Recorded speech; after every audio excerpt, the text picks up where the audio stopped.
Good evening বন্ধুরা, কেমন আছো? আশা করি তোমরা সবাই খুব ভালো আছো। তো ভালো থেকো, সুস্থ থেকো। ওয়েলকাম টু বসা সিম্পল ব্লগ। এই যে আজকের একদম বিকাল থেকে শুরু করেছি তোমাদের সাথে বক বক করতে। হ্যাঁ, আজকের অনেক দিন পরে না ছাদে উঠলাম, কারণ ইদানিং যা গরম পড়েছে ছাদে ওঠাটাই যেন ছেড়ে দিয়েছি। ভালো লাগে না গরমে ছাদে উঠতে। কিন্তু আজকের অনেক দিন পরে না দেখলাম মানে একটু হাওয়া ছেড়েছে। তো বিকালবেলা ঘরে শুয়ে থাকতে আর ঠিক ভালো লাগলো না, ভাবলাম ছাদে যাই। আর উঠিয়ে দেখছি গাছে লিচু হয়েছে। লিচুগুলো প্রতি বছরই হয়, অল্প পরিমাণেই হয়, কিন্তু খাওয়া হয় না, কারণ যখনই একটু বড় হয় সব পাখি খেয়ে নেয়। তো যাই হোক, গাছে হলে একটু দেখতেও ভালো লাগে, নিজে মানে বাড়ির গাছে কিছু হলে। আর এখানে দেখো, বসে থাকতে থাকতে দেখলাম সন্ধে হয়ে গেছে, আর আকাশটা কি সুন্দর লাগছে দেখো। আর হালকা হাওয়া ছেড়েছে, তো বসে থাকতে ভীষণ ভালো লাগছে। কিন্তু হবে না, নিচে যেতে হবে, সন্ধেটাও দিয়ে নিতে হবে। আর এদিকে একদম সন্ধে দেওয়া হয়ে গেছে, আর ছেলে ঘুমাচ্ছিল, ওকে তুলে দিলাম। দিয়ে, কারণ ওর মাস্টার আসবে যেহেতু, ওকে তুলে দিয়েছি। আর আমি একটু চা নিয়ে বসেছি। গরমে চা খেতে ভালো লাগে না, তাও চাটা নিয়ে বসেছি। কারণ আমার একটু অভ্যাস আছে জানো তো, সকালে আর সন্ধ্যায় একটু ঠিকঠাক চা না হলে হয় না। তো এখানে চা খেতে খেতে ছেলের বায়না শুরু হয়ে গেছে যে রাতের বেলা ভাত খাবে না। ও আজকে খাবে বলছে ছাতুর কচুরি আর ছোলার ডাল। তো ভাবলাম যেকালে করব, আর সেটা তো একটু তোমাদের সাথে শেয়ার না করলে হয় না। সেই জন্য আমি ভাবলাম তোমাদের সাথে এটা শেয়ার করব। তো চলো, আমি কিভাবে বানাচ্ছি সেটা তোমাদের সাথে শেয়ার করছি। তো প্রথমেই আমি একটা বাটিতে ছোলার ডাল নিয়ে নিয়েছি। যেহেতু এক হাতে করছি তো, আর এক হাতে ক্যামেরাটা ধরে আছি, একটু ছড়িয়ে গেছে দেখো। কোনো অসুবিধা নেই, আমি নিজে তুলে নিতে হবে ডালগুলো। তো ডালগুলো আমি কুড়িয়ে নিই। কুড়িয়ে নেওয়ার তো ডালগুলোকে আমি কুড়িয়ে নিয়েছি। কুড়িয়ে নেওয়ার পরে এবার ভালোভাবে ধুয়ে নেবো, যেহেতু ডালে অনেক ধুলো থাকে, নোংরা থাকে। তো ধুয়ে নিয়ে এটাকে কিছুক্ষণের জন্য ভিজিয়ে রাখবো। ওদিকে তো ডালটাকে ভিজিয়ে দিয়েছি কিছুক্ষণের জন্য। আর যেহেতু ছাতুর পুর বানাবো, সেই জন্য একটা ভাজা মশলা তৈরি করে নেব। তো ভাজা মশলার মধ্যে আমি একটা শুকনো লঙ্কা দিলাম, কিছুটা ধনে দিলাম, আর একটু জিরে দিলাম। তোমরা শুকনো লঙ্কাটার পরিবর্তে কাঁচা লঙ্কাও ব্যবহার করতে পারো, আর একটু বেশি পরিমাণও ব্যবহার করতে পারো, মানে যে যেমন ঝাল খায়। আমি একটা দিলাম, কারণ আমার ছেলে খুব একটা বেশি ঝাল খেতে পছন্দ করে না, পারে না। সেই জন্য আমি একটা দিয়েছি। আর শুকনো লঙ্কাটা দিলে একটু গন্ধটা অন্যরকম হয়, সেই জন্য আমি শুকনো লঙ্কাটা ব্যবহার করেছি। এখানে দেখছো ভাজা মশলাগুলো হয়ে গেছে, মানে ভাজাটা হয়ে গেছে। এটাকে আমি এবার শিলে বাটবো। আর ওই যে এর আগের বলোকেই বলেছি, ইদানিং আমার শিলে বাটতে ভীষণ ভালো লাগে। আর মানে শিলে বাটলে না মশলাটা একটু অন্যরকম যেন আমার মনে হয় ফ্লেভার আসে। সেই জন্য আমি শিলে বেটে নেবো। তো এখানে আমি দেখো মশলাগুলো ঢেলে নিয়েছি, আর একটু ঠান্ডা করে নিয়েছি। খুব ঠান্ডা করলে হবে না, একটু অল্প ঠান্ডা হলেই এগুলো বাটতে হবে, নাহলে গুঁড়োটা ঠিকঠাক মতো হবে না। এই দেখো, এখানে আমি গুঁড়োটা করে নিয়েছি। আর যখন গুঁড়োটা করছি না, মানে গুঁড়ো করছি যখন, মানে কি বলবো, যখন আমি এই মশলাগুলো ভাজি, এত সুন্দর একটা গন্ধ বেরিয়েছে, তোমাদেরকে কি বলবো। তো ওদিকে তো ভাজা মশলাটা রেডি করে নিয়েছি, আর এবারে আমি ছাতুটা নিয়ে নিচ্ছি। এখানে আমি 1 কাপ পরিমাণ মতো ছাতু নিয়েছি। যেহেতু আমি 10-12টার মতো করব, বেশি করব না, অল্প করেই করব। তো সেই জন্য আমি 1 কাপ ছাতু নিয়েছি।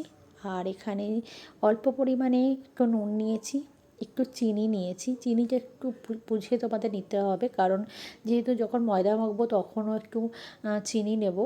আর এখানে আমি সর্ষের তেল নিয়েছি।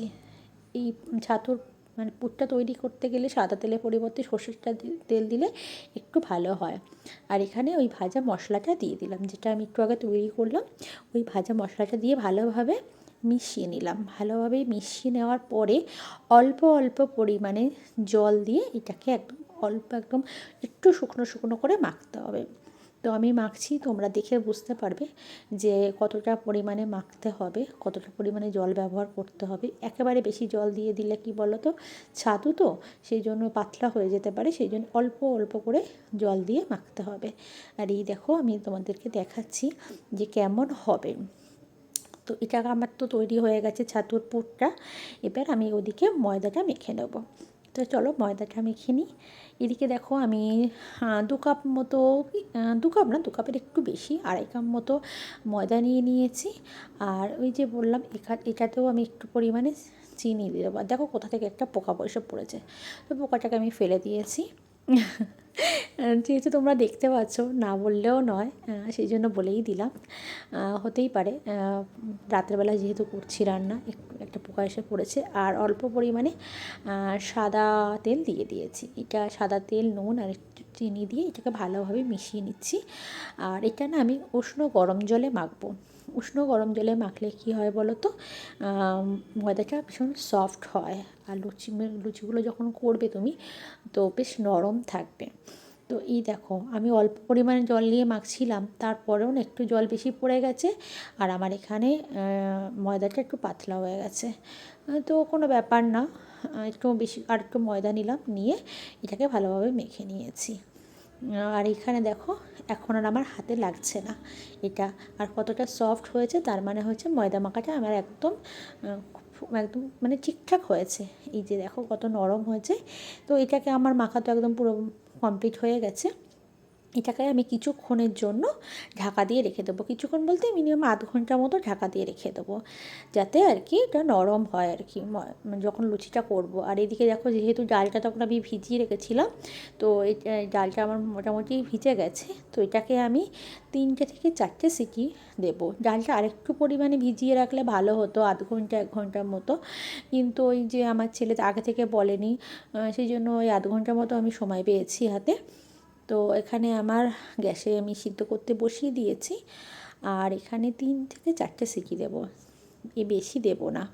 কারণ বেশি দিলে আমার অনেকে ডালটা একদম, যারা যেমন খাও, আমি একটু ডালটা আস্ত আস্ত রাখতে ভালোবাসি, কেউ একদম মিহি করতে ভালোবাসো। তো আমি আমার পরিমাণ মতো আমি সিটি দিয়েছি।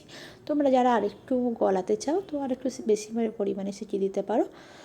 তো এখানে আমার একটা খুলছিল না, তো সেই জন্য অনেক একটু হাওয়াটা বের করে নিয়ে খুললাম। আর এই দেখো, এটা আমার সিদ্ধ হয়ে গেছে। আর ওই যে বললাম, আমি একটু মানে এদিকে সিদ্ধ হয়ে যাবে, কিন্তু ডালগুলো আমার ভাঙবে না, একটু অল্প অল্প আস্ত থেকে যাবে।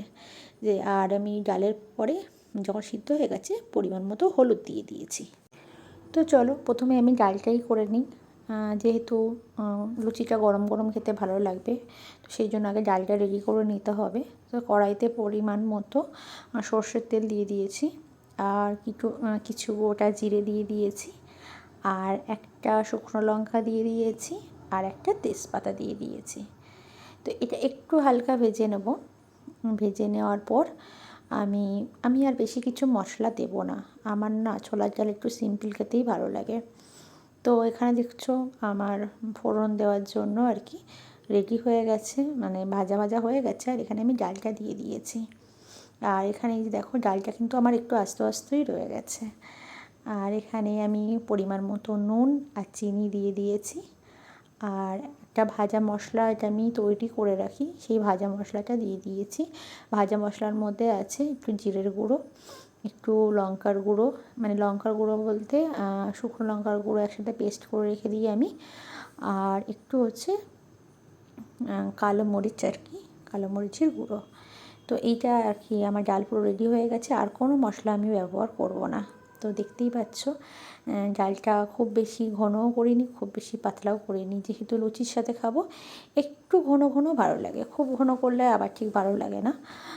তো একদম মোটামুটি একটা লেয়ারে রেখে দিয়েছি।